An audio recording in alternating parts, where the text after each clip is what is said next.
The women's Sweet 16 is set. A couple of surprises. How did we get here? What can we expect? Let's talk about it all. Welcome back to Beyond the Arc with Brandon Silvers. As always, I am your host, Brandon Silvers. Don't forget to subscribe here and also over at brandonsilvers.com for my weekly newsletter. Some call it the world's greatest sports watch guide ever invented. Every Thursday morning, I hit you with a week's worth of sporting events to watch right in your inbox. It's free. Enjoy it. So, the story of the tournament so far for me is the Virginia Cavaliers. We had a lot of good games in the second round. We had an overtime game, a double overtime game featuring Virginia, 3 one-possession games. The fact that so many of these games were on a Monday in the middle of the workday was crazy. But the Virginia Cavaliers shocked me. I was a little bit down on the ACC heading into the tournament. They have shut me up. Beat Arizona State by 2 in the first 4. Beat Georgia in overtime in the first round. Then beat Iowa, who had the home court advantage, in double overtime. They were clearly exhausted, running on fumes at the end, but Kamora Johnson and Paris Clark came through. Man, you see the mistakes, and I started to be hypercritical of them because I know at the end of regulation and the first overtime, and I'm pretty sure they did the same thing where Kamora Johnson couldn't get open. Great defense by Kylie Furabach, and ended up passing the ball to Samaya Smith on the perimeter with seconds left and nothing to do. And I was like, let me put my coach hat on and get to hating. And it's a valid critique. But also, when you consider how many minutes they have been playing recently, you are going to make some boneheaded plays. And more importantly, they were able to overcome it and beat Iowa at home to advance to the Sweet 16. I mean, let me get you over to check out the box score from yesterday's game. Boom. 83-75. Just pulled away in that second overtime. As you can see, at a certain point, you just have to get the job done. And that's what Kamora Johnson did. Not her most efficient game. She was 7 for 20. But that doesn't matter. 28 points, 50 minutes. Okay, that is every minute of regulation and every minute of both overtimes. So yeah, maybe she wasn't thinking all the way clearly. That is also, as you can see, after playing all but 1 minute of their overtime win against Georgia and all but 1 minute of their opening round, their first 4 win over Arizona State. What is her cardio routine? I was talking yesterday in my men's Sweet 16 recap and preview about how just yapping unedited, for some reason I get very out of breath. If she's over here playing 38 minutes, 40, 40, 40, 37, 40, 39, 38, 38, 55 in a triple overtime game against Wake, 50. This is her third time playing 50 minutes. Jeez. Averaging 44 and 44.3 minutes a game. This is like the Wilt Chamberlain record, the unbreakable record in the NBA, where he averaged over the course of a season more minutes than in a regulation game. She's doing that in the tournament, 37 minutes a game, basically back-to-back years. Great player. I think I talked about it on the preview too. What a job to get this team to the Sweet 16. Also, again, Paris Clark, let's get back to the box score. She had not had the performances that she was looking for out of herself. But then she showed up tomorrow, 20 points, 7 for 10 from the field, 3 for 4 from 3. The senior, as you can see there, the Georgia game, just 2 points. Was all right against Arizona State. Didn't shoot the ball particularly well. But in this game, they came through, and that's why they say, what do they say? Survive and advance. Survive and advance. And they did. And I don't know how. I hope they got like some good ice bath facilities in Charlottesville, because it's something else to talk about with this game. I believe that is it for Hannah Stuelke. Not a bad game. She played forever too, as did everyone else. Strimlow and Chit Chat, right? 15 points, 9 rebounds, 6 assists for Stuelke. Wraps up a very long career. Feels like she played forever because Iowa was always on TV. I don't want to say underwhelmed. I don't think that's the right term. But I think they should have done a better job of developing her. To me, she just feels like the same version of the player we saw by her sophomore season. And I do think when we watch basketball, we do think players can evolve and develop much easier than is actually going to take place in reality. But I've been looking for a jump shot, just a little mid-range jump shot out of her, some sort of improvement at the free throw line. Great player, can run, athletic, rebounds. But I think if we're going to see her make a roster at the next level, she's going to be one of those effort fours, like a power forward whose main attribute, skill, is getting after it, chasing down rebounds, hustling. And the players we've seen fill that role here recently, a little bit taller than her, and showed a little bit more scoring prowess in college. She did have that one monster game where she had like 40-something points, Caitlin Clark's senior year.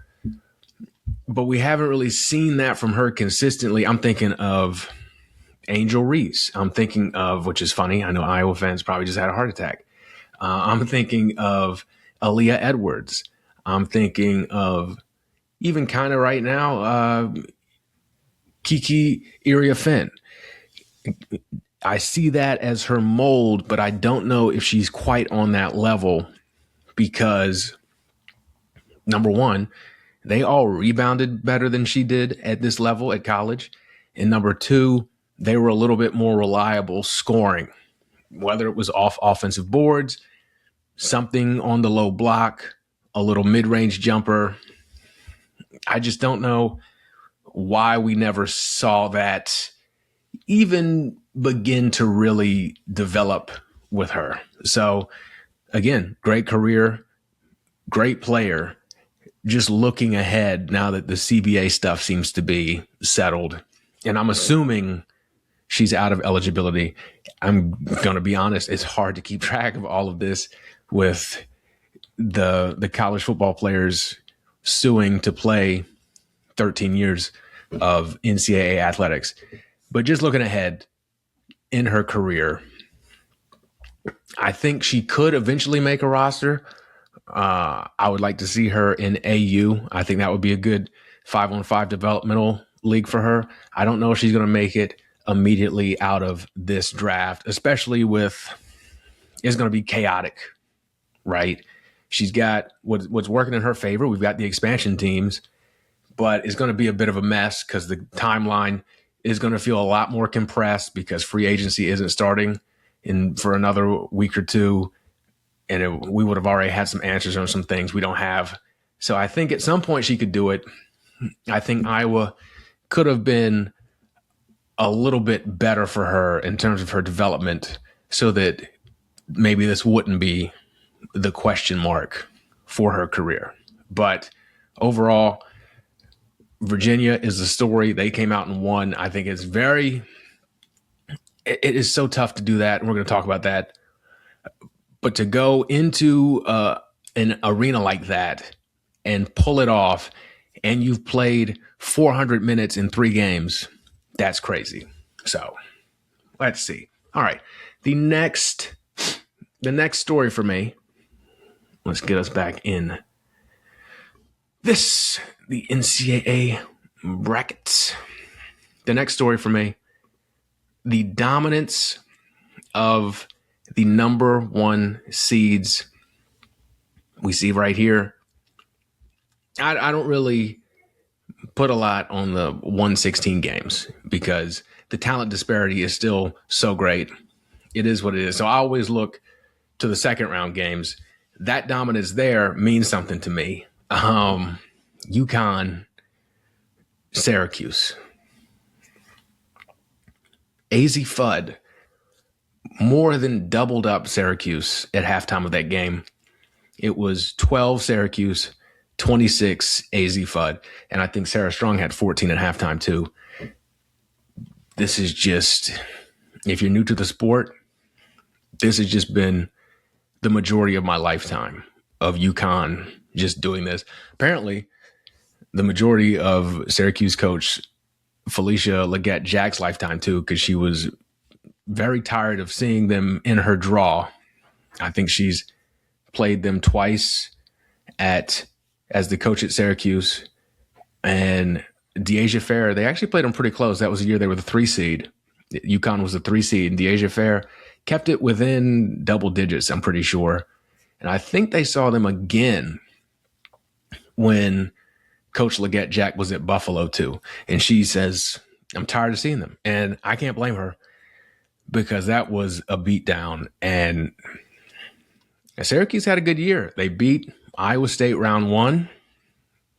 They won more games than you would think because they had that down year last year after losing fair to the WNBA, but they bounced back really nice and had a good season. But then when you face UConn in the second round, it doesn't look like you had as great of a season.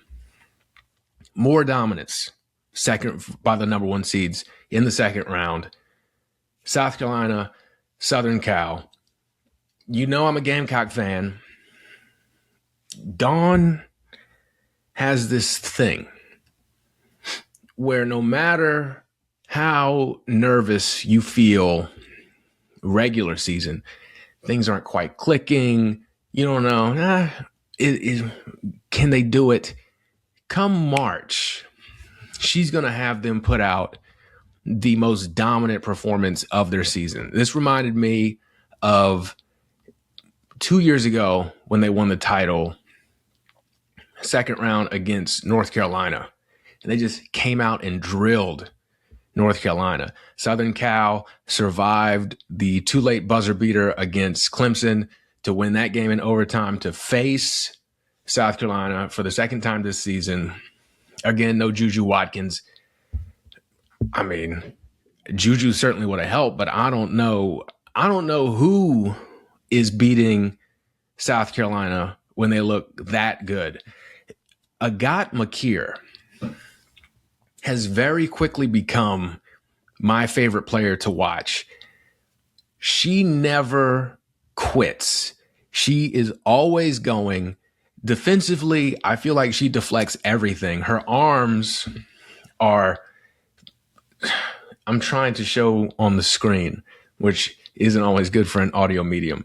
But imagine you could hear me stretching my arms out 8 feet in either direction. She's athletic. She seems to be more confident than she was early in the season. This is another Dawn calling card to me where the freshman, the incoming freshman, you can see the progression from November to March. And it looks like They're vets. She's just been so fun to watch. Let's dive a little bit deeper into this box score.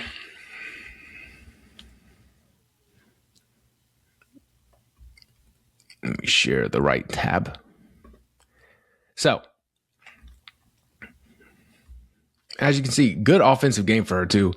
15 points, 3 assists, 2 rebounds, 4 steals, and a block. It felt like 18 steals. Like, you could have given me any number of steals right there. I just would have believed you.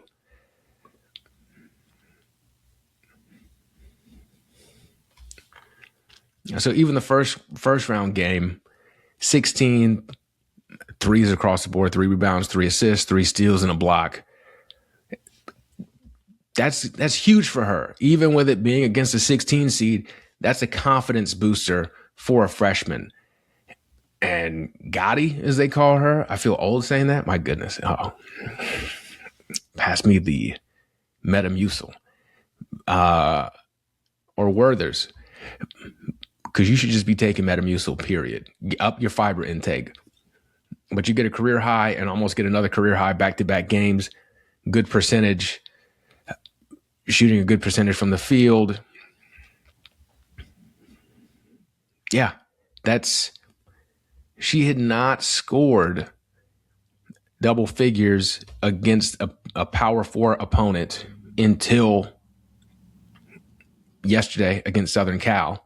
And this is something you saw building in that SEC title game where, I mean, that game was terrible for the Gamecocks. But watching that game and seeing Dawn stick with McKeer, Turnabees, Maddie McDaniel, and get the younger players like, okay, y'all are out there hustling, playing hard. The game is out of reach. Texas is just Texas today. But we're going to get you some experience in a high-level game and build your confidence. And you could see that then, and to see it paying off dividends now is fantastic. But she's been getting minutes all season long. But just really important to get that, even in a loss, to turn that into development and a positive is just super impressive. But it's Dawn Staley. So I just listened to her audiobook too, and I highly recommend that. Going back to our brackets. Texas, speaking of Texas being Texas, their second round game against Oregon. I didn't even really see it talked about too much because it was just like methodical, broke them apart. Probably it was a bad time zone for people who were staying up late. I think that was the late game. All these games are running together for me because I'm doing the men's and the women's, and I try to consume as much as possible because I know I'm going to miss it when it's gone. But if you're Texas, you're not going to lose too many games, maybe any game. If Madison Booker is going to give you 40 points on 14 of 21 shooting and 8 rebounds and 5 assists and 2 steals, that's a pretty good game, right? If she's going to do that every game, then yeah, okay. But like with what we were talking about with, you could see kind of McKeer building towards this. With her play, this is something we've kind of seen Texas. Again, I spoke on it. The Vandy loss, a real turning point for them. They have not lost since. And for them to not just beat South Carolina in that SEC title game, but for the game to never be in doubt, to me, that was probably a big mental hurdle for them to get over. So Dawn is flipping the March switch, of course. South Carolina and Texas, they still seem just very similar. Like talent-wise, I think if they were to play again it would certainly be a lot closer, and South Carolina might win. If I were to rank the teams so far, the 1 seeds, I still have UConn number 1. I mean, look at them. And you still, in my opinion, have to put Texas number 2 just based on the SEC title game and how good they've looked so far. Even though I don't want to put too much weight on the early games, but we're going to talk about what happens when they don't look as good. Still got to put Texas number 2, but I think that gap for me between Texas and South Carolina is quickly closing, because I remember, Dawn, this is just what she does every March. This is like she's got it written down in pen. The final number 1 seed, UCLA, breeze against Cal Baptist. Oklahoma State, 19-point win. Not what we saw from the other 1 seeds. Much closer. This was interesting to me because, let me pull up the box score. So again, I don't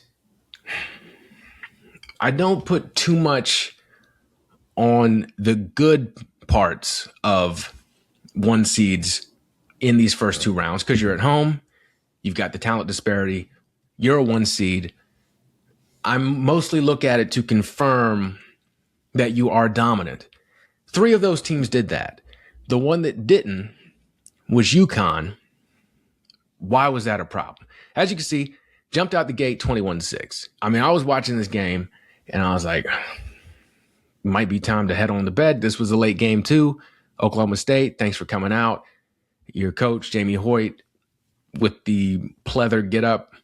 Now for me, it seems very hot, uncomfortable, but I think the big problem is it seems like a gateway drug to Kim Mulkey's wardrobe, which scares me for obvious reasons.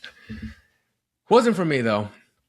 But Oklahoma State, thanks for coming out. But then Oklahoma State, if you take away the first quarter, this was a relatively even matchup.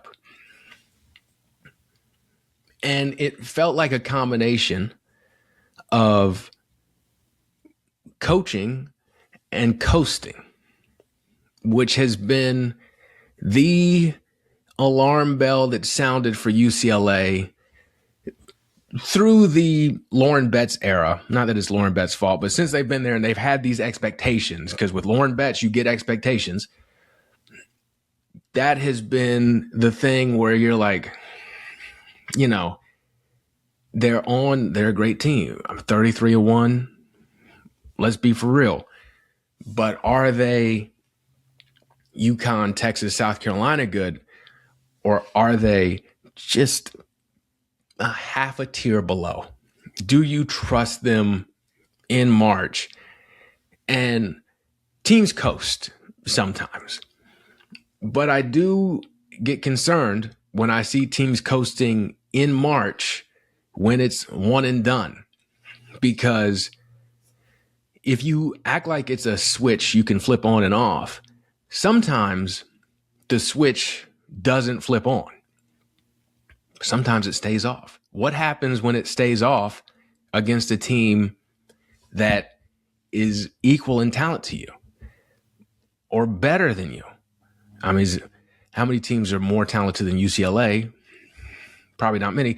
But if someone is in the ballpark and you don't flip the switch on and you're just being like, I'm going to flip it on. Second quarter, maybe I'll flip it on. Well, it's not working. Third quarter, I'll flip it on. Fourth quarter, I'll flip it on. Okay, I flipped it on, but now we're down 12. What do we do? That's my concern there, as is my concern with Corey Close, where sometimes the in-game adjustments don't come quickly enough. And I think when we're talking about you in terms of to compete to win a national championship, you're competing with the Gino Ariemas, the Vic Schaefers, the Dawn Staleys. the adjustments, you got to be on point. You can't show up and be a step slow against them, because by the time you catch up, 10, 16, 18-point lead, goodbye. And I also wonder too, when it feels like a team like this lets the foot off the gas or is coasting a little bit, then I look around at their peers and I'm wondering, like, okay, would Gino tolerate that? Would Dawn tolerate that? Would Vic tolerate the Vic's jacket would be in the third row? Like, the teams might still coast because the players are going to do what players do sometimes, but I would see someone trying to stop something, put it into it. We saw the video with Brenda Freeze, and she's like, "Hey, you got to lock in." And some people were taken aback by that, but that was like positive yelling. Like, I believe in you. I need you to believe in you. I don't really get that from Corey. They won that game because they got out to a hot start. And also, when all else fails, you give it to Lauren Betts, and Lauren Betts is going to get you 35 points on 15 of 19 shooting, 9 rebounds, 5 assists. You get out to a hot start and you just give it to Lauren Betts, who has an answer for Lauren Betts? How many teams? That's great. My concern is coming down the road when teams have a strategy for Lauren Betts. What are the others going to do? Kiki Rice, 2 of 6 shooting, 10 points. Not the Kiki Rice game that we've come accustomed to this season when she's really taken it up a notch. Leisure Walker, 6 points, 8 assists. So moving it, not turn the ball over. That's great. So her role isn't really scoring here like it was at Washington State. But if Lauren Betts needs some help, are you going to be there? Jaquez, decent game. Neepkins, decent game. But the bench, not so decent game.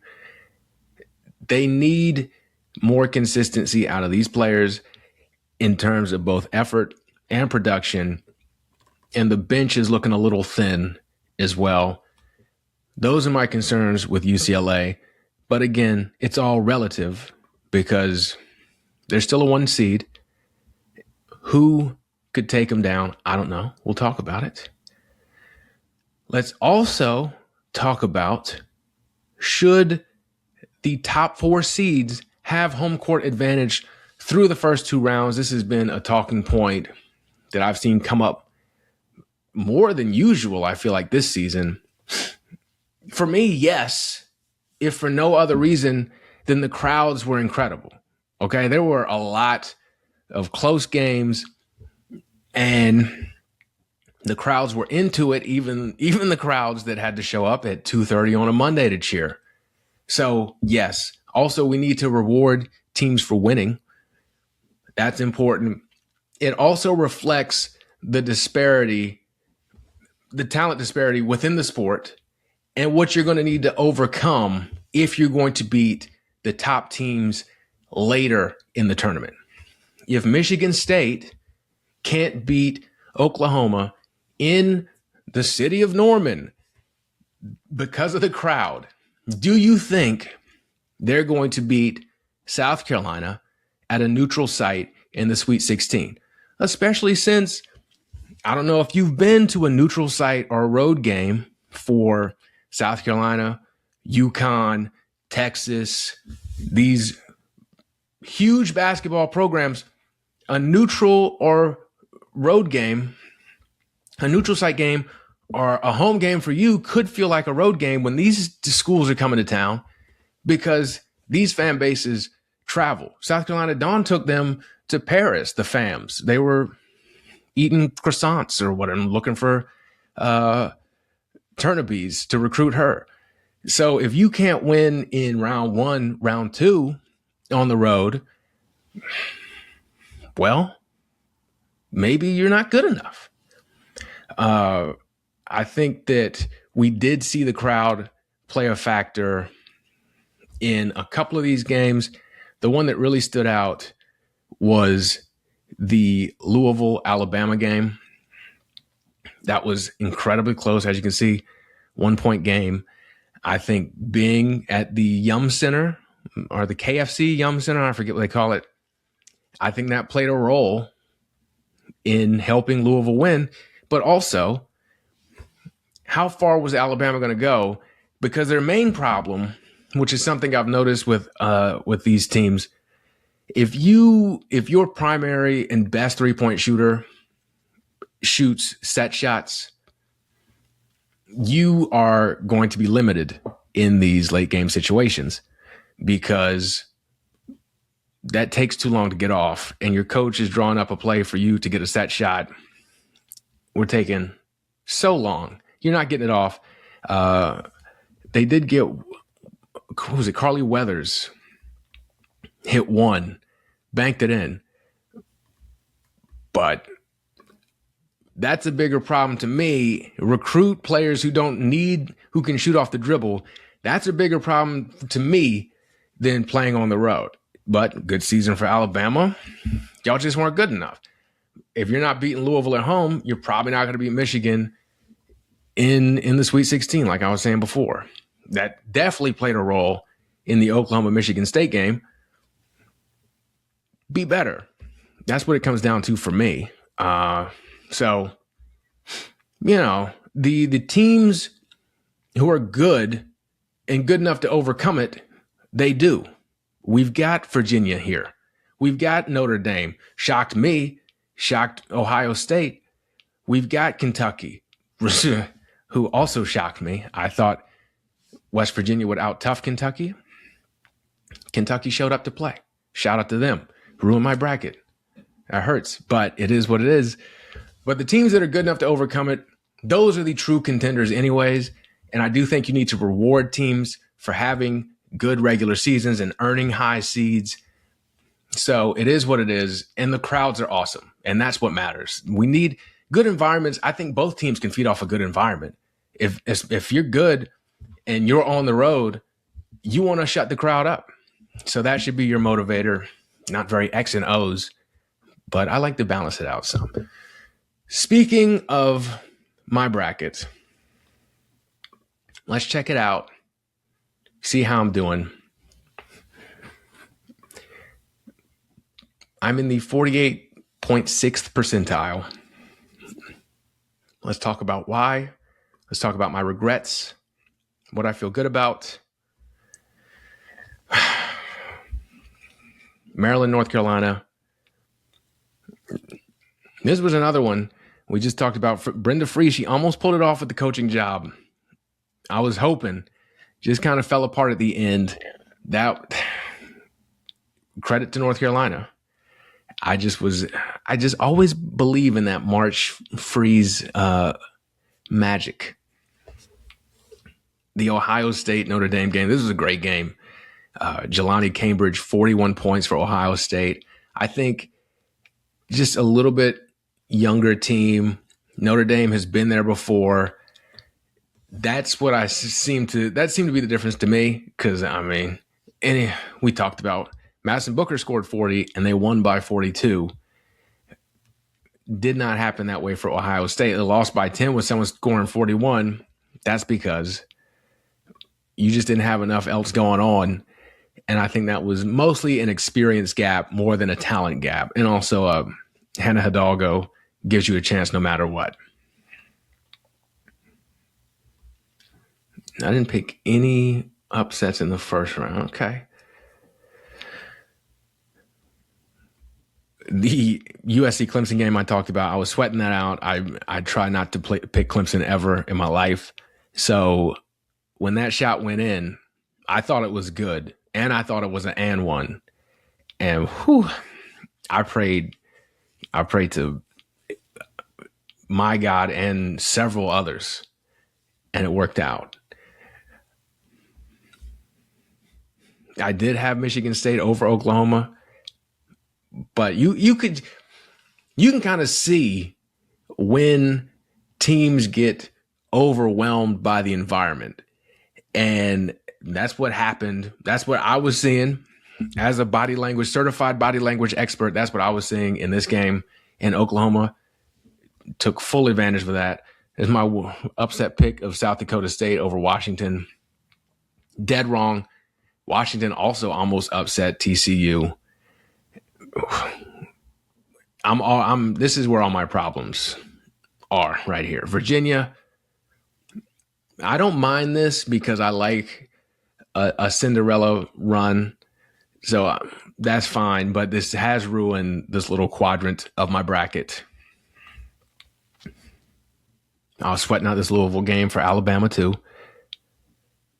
And the West Virginia Kentucky game did not go my way. Ole Miss and Minnesota. Coach, I know that was tough.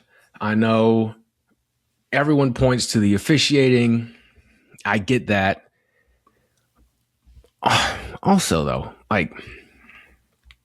Ole Miss has just been having the same problems for a while now.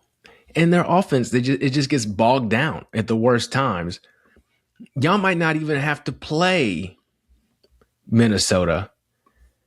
You might be the home team. Maybe you're the 4 seed and you're playing in Oxford.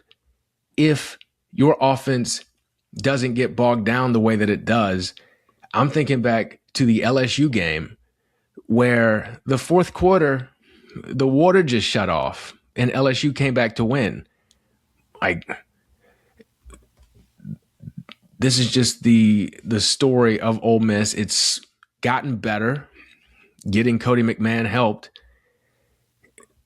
But it does seem like their defense does leave them at the wrong time too. And they, who was it? Amaya Battle, I think, hit the game winning shot at the buzzer. I don't know.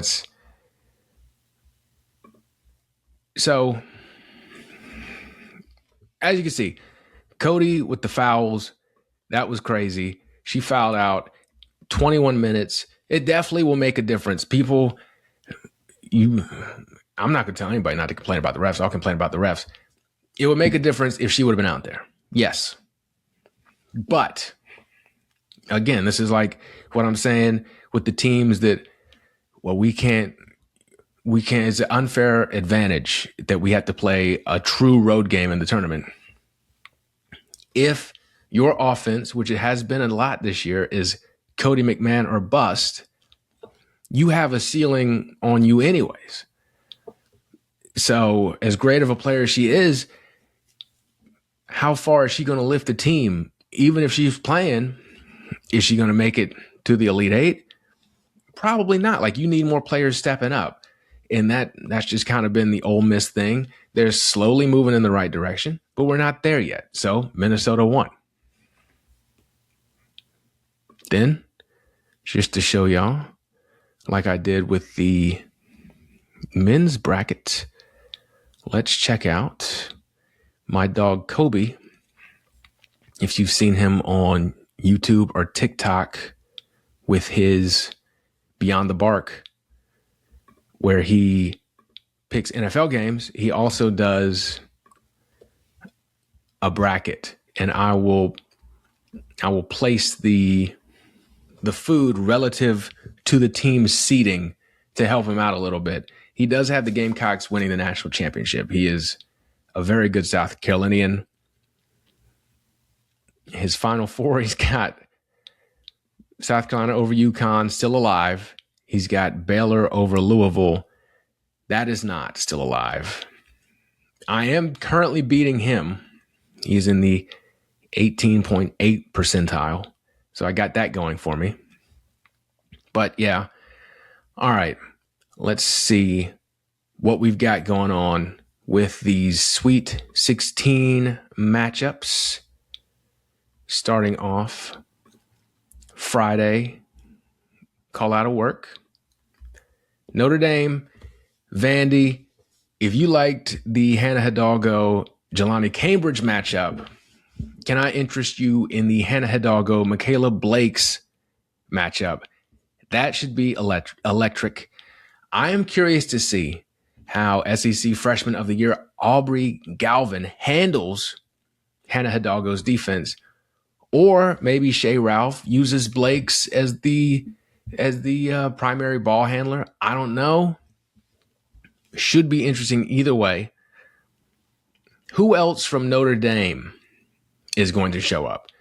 As we've been talking about building towards March, Notre Dame has been building towards March. They've won 11 of 13. I still think they have to be very close to perfect to win this game. The spread, as you see, is 5.5. If you care about the ESPN matchup predictor, 58.7% towards Vandy. Moving on, UNC and UConn. Back-to-back Sweet 16 appearances for the first time since the Sylvia Hatchell, Ivory Latta days for North Carolina. Congratulations to you. However, this would be the upset of the century. And I don't even know. This would ruin so many brackets too. You saw what they did to Syracuse. I don't know what North Carolina has for them that Syracuse didn't. 27.5 point favorites, as you see. 94% chance by ESPN's math of a UConn win. I believe that to be true. I think that UConn is just going to try to get through this, get to the Final Four, just healthy. The aforementioned Minnesota Golden Gophers and the UCLA Bruins, who I was not super happy with, but they are still here. Big Ten rematch. Golden Gophers, they just survived Ole Miss, like we were saying. Talked about the sloppiness from UCLA. Can Minnesota do it again? Well, it didn't happen in the regular season, and the reason is that Lauren Betts exists. Sophie Hart, solid big for Minnesota, but she's going to have her hands full. Minnesota had 16 rebounds in that first matchup against UCLA. That is about 16 less than they needed to have a chance, and some prayers along the lines too. The key, as we've seen, because it happened in that Minnesota game, the first Minnesota game, Minnesota UCLA game, and in the Oklahoma State game, do not let UCLA get off to a fast start, because they will coast, but they'll do just enough to maintain whatever original lead you spotted them. So stop them from doing that if you can. And the question for UCLA, can they dominate? That's what I want to see. Can they do it? All right. And that's a pretty big spread too, 19.5 and 87.6% chance of a UCLA win, according to ESPN. Another rematch. We've got Duke, LSU. Round 2 for the Kara Lawson, Flau'jae Johnson showdown that really stems from the fact that, as far as I can gather, Kara played Michaela Blake's over Flau'jae during their Team USA experience last summer. But that just kind of, if a player is better, you're going to be benched in favor of them. That seems pretty simple to me. I don't think that is something you can take it personal and use it as like motivation. I think you can't act like the coach did something necessarily bad to you. And I haven't heard anything about Kara Lawson mistreating anybody, just the playing time issue. Kara was not thrilled with Duke's opening round performance against College of Charleston. This gives me a chance to talk about the latest happenings in the College of Charleston women's basketball program. Coach Robin Harmony, who led CFC to their first ever tournament appearance. She will be going to coach at Pitt. Makes perfect sense. This is probably her last big opportunity. She is a Pennsylvania native. Her mom lives up there. If she's going to go anywhere, she's going to go there. She was also a really good college player. I believe she was the first women's basketball player at the University of Miami to be inducted into their Athletic Hall of Fame. I think she played for Lynn Dunn there. Someone Google me and let me know if I'm wrong. But I feel like I remember reading that. I'm sure College of Charleston players will follow her or just leave the program in general. I know the Philpotts twins, not to be confused with the Barbeau twins. They had two sets of twins on the team, but they have entered the portal. The record-holding rebounder, season single record-holding rebounder, Grace Ezebilo, I think she was top 5 in the nation. She has entered the transfer portal. Holding my breath about the Barbeau twins, I imagine I will not be shocked if they enter the portal either. They might have done it while I'm here yapping. It's been really fun watching College of Charleston watching Coach Harmony build this program for CFC and get this opportunity. I am excited to see who comes in and see how they build it. The AD at CFC seems to understand that all the sports are basically a launching pad. So he is realistic about the situation. He did an okay job. I don't like Chris Mack, the men's coach, but it was a solid hire after Pat Kelsey left for Louisville. So I expect the same for the women's program.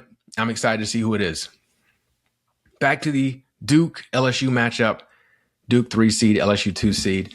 Back to their December game, Duke gave up a season high 93 points, 60% shooting from the field for LSU, 6 players in double figures.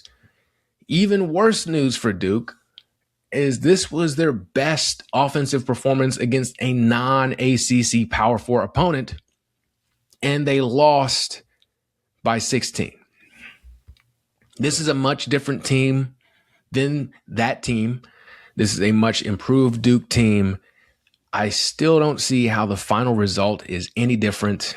I think LSU just has too much talent. And I think the way they approach games with all the emotion and trash talk and just hype, swagger, confidence, all good things to have. I think that is overwhelming to some teams. And I think Duke is one of those teams. I think need to see more dog out of Duke, I guess is what I'm saying, which is a scientific analytical term if you're unfamiliar. Going to be very important for Duke to stay composed and stay confident and also make this the ugliest game we have ever seen. Someone also needs to get hot from 3 for them. We did see in that opening round matchup with the College of Charleston, Jordan Wood. Let me pull up the box score real quick. Jordan Wood off the bench, 5 for 5 from 3. I don't think any of them touched the net either. If they can get that again, and again, this was a much closer game than Carroll would have had, 17 points, and you see Taryn Barbeau had 36. They need that again, and they need Toby Fournier to assert herself from the jump. And they're gonna need it. They're gonna need a lot. Okay, like you can't. If you're Tana Mayer, I hope I said that name correctly. I don't know. My brain is blanking. All the yapping, lack of oxygen. You can't have 8 assists is great. You can't have 8 turnovers like you did in the CFC game. And again, Jordan Wood, 5 for 5 from 3. You need that. And I will say, it looked better against Baylor. Like they responded to whatever Kara said or did. Mayer did cut down on the turnovers, still kept her 8 assists, 2 turnovers, 4 steals. But Wood, nothing from 3 that game. You can't have that happen. 4 for 22 from 3 as a team. Again, this is Baylor, a good defensive team. This was like the Spider-Man meme. 2 great defensive teams who can't really shoot it consistently. You can't have this kind of offensive performance against LSU. 39% from the field, 18% from 3, 63% from the free throw line. You certainly won't win by 23 like you did against Baylor, but you're going to probably lose by 23 if you do that against LSU. They're too good. And they're confident too. They just had 2 games at the PMAC. They're just blowing people out, scoring 1 million points. So if you're Duke, I really think if you can withstand the initial emotional just outburst sounds bad, but it's like a tsunami of emotion and confidence and swagger. I think if you can do that, you're going to be all right. And you can, especially if you can get it to the fourth quarter and you're within, I'd say 8, you have a chance. Because I find all that emotion that LSU shows up with, emotion is not constant. Emotions go up and down. That's the danger of using emotion as your fuel. I think it's exhausting too, and I think we see that in the fourth quarter. But as you see here in their game against Texas Tech, the beginning of the game and the beginning of the second half, look what they did to this team in the third quarter, 33-7. No, y'all got to wake up. So yeah, I would definitely try to make this the ugliest game anybody has ever seen. And Duke's done that before. So they've got it in them, but they are going to need to knock down some threes as well and not turn it over as much as they did against CFC. All right. Then Louisville, Michigan, a couple of teams who, like Baylor and Duke, kind of remind me of each other. Most of their key contributors are young. They've played a little bit over their heads this season. Still unsure about them in the tournament. Like, how far can they go? Michigan looked dominant against North Carolina State, but North Carolina State has had a rough season. They kind of seem like a team that was headed for an early exit after they got past whatever's going on at Tennessee. And they were also without Zoe Brooks, which only seemed to add to hurry up, let's end this season. So that performance, while good, seems like a little bit of an illusion. We talked about Louisville barely hanging on against Alabama. You don't want to see close games like that at home, but the positive is that was their first win in 5 games decided by 3 points or less. So maybe there's more of a positive to be gained from them finally closing out a game, a close game, more so than a negative than the game was close to begin with, because Alabama is a good team, but they finally got that monkey off their back. This seems like basic basketball, and it is. Whoever wins this game is going to be the team that scores most efficiently. Neither one of these teams hits a ton of threes at a high rate. In their wins and losses, both in terms of scoring field goal, defensive field goal percentage, and offensive field goal percentage, who is scoring the most efficiently and who is stopping the other team from scoring efficiently? Where a team like Duke can win against Baylor while being inefficient, I don't think either one of these teams can. So that is my key to the game there. Then another rematch. We've got Texas, we got Kentucky, 5 seed versus Texas. The concern here, I guess, would be the familiarity between the two programs. I mean, they are in the SEC.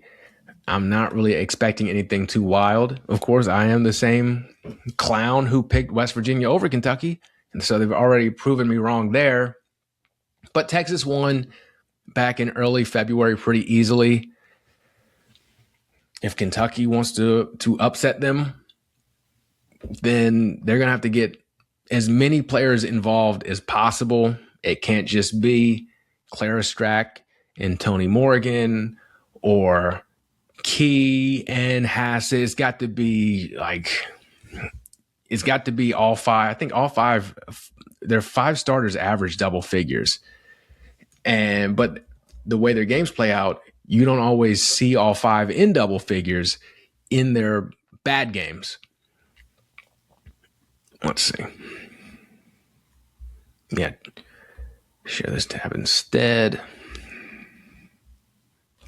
So I mean, and then you got Obi, 9.2 points per game. So you got 6 players averaging at least 9 points a game. I can't recall if there's an injury or not, but they need to get as many players involved as possible and kind of make Texas feel like Bugs Bunny on a leaking ship where he's trying to put like his ears and his tail and his fingers in all the holes so that he can stop it, and they just don't have enough. That's really going to be the key against a Texas team who defensively is just so strong. And even then, it's going to be close. Again, this is just looks like a really good Texas team here recently, really confident. I don't know. I mean, I think, let's see, let me double check the notes. Let's just go to the box score. What the hell with the notes? I don't need the notes. I do need the notes. But in this game, Texas won by 11.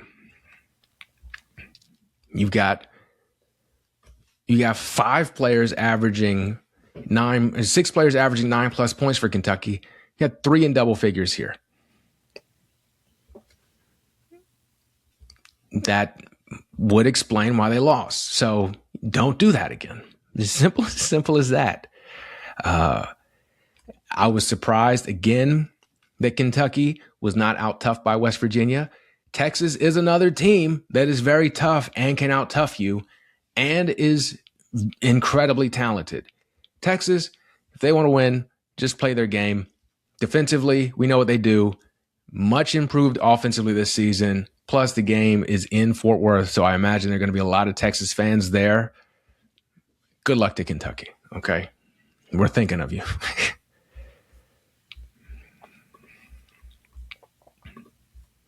Speaking of SEC rematches, 4 seed Oklahoma, 1 seed South Carolina. The difference here is that Oklahoma beat South Carolina, handing them one of their 3 losses this season, 94-82 in overtime. Aaliyah Chavez went off in overtime. Outside of when South Carolina loses to Texas, which can be because the game was just like a rock fight, and the SEC title game, that was a good offensive performance. But outside of Texas, the teams that have beaten South Carolina normally get them because they have a player go nuts from 3. I don't understand that, because to me, this team has too many good perimeter defenders to allow that. So it's inexcusable. I'm kind of curious to see who is on Chavez. Like, are they going to go Raven? Are they going to go Tessa? McKeer? Are they going to who gets the assignment?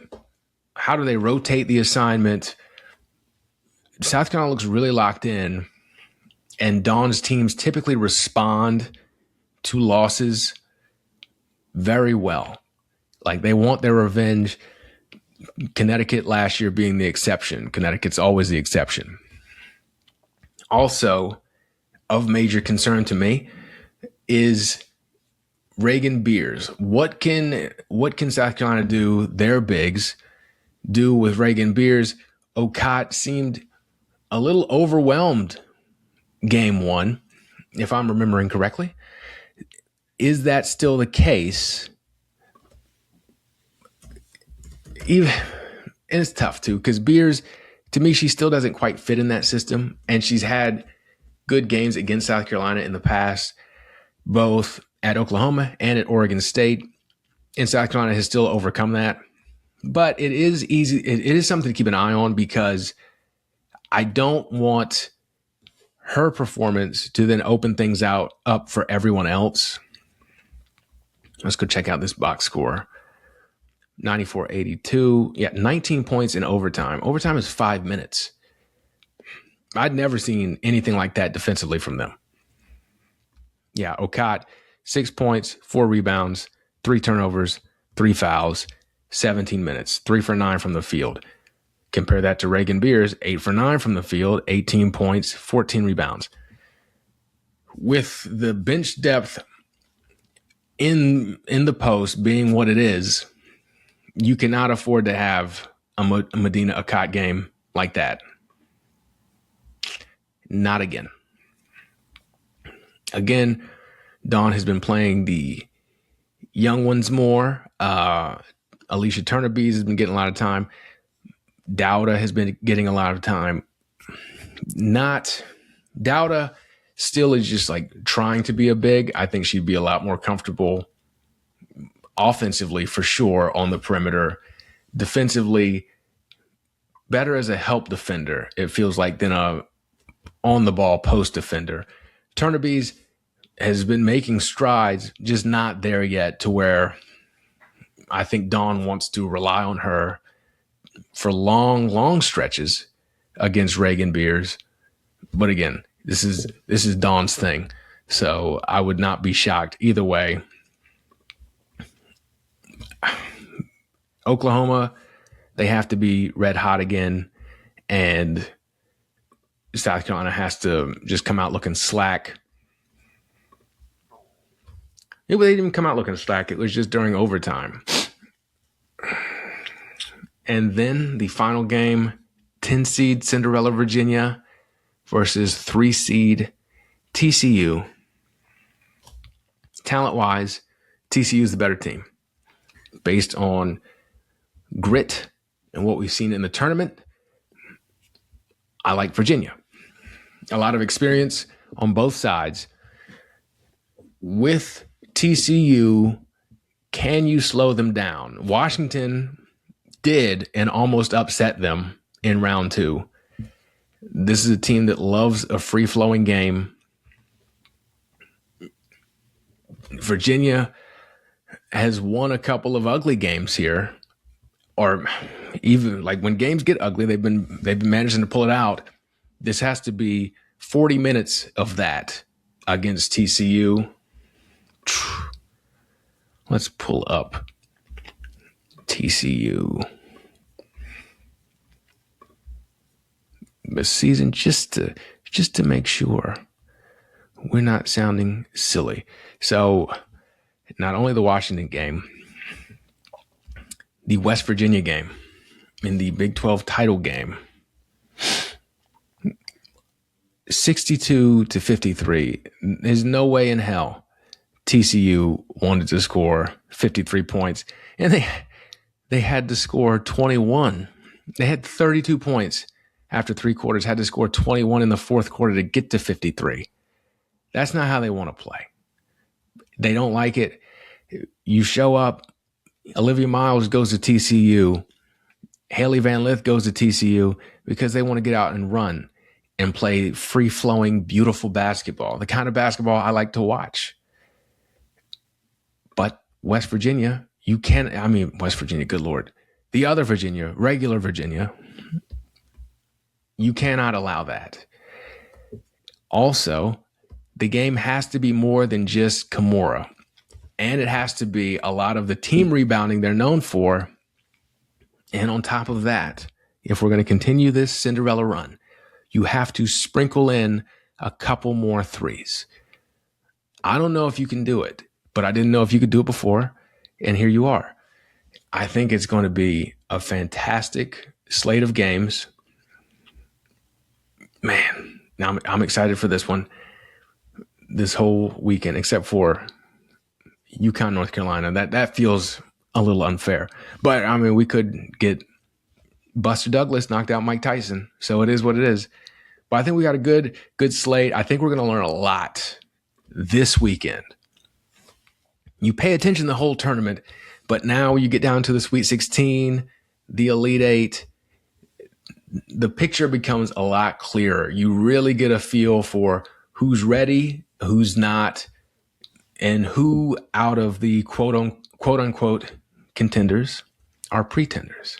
So enjoy watching. Again, BrandonSilvers.com. Subscribe for my free Sports Watch Guide newsletter Thursday morning. It's going to be in your inbox. You're not even going to have to think. You're going to be like, oh, all I have to do is just open my eyes and look. We've got women's college basketball. We've got men's college basketball, NBA, soccer, baseball season is starting. It's glorious. You're welcome. That will do it for me and my yapping. I appreciate you watching, listening, rating, subscribing, reviewing, and sharing. Subscribe here too if you haven't already, and I will catch you later.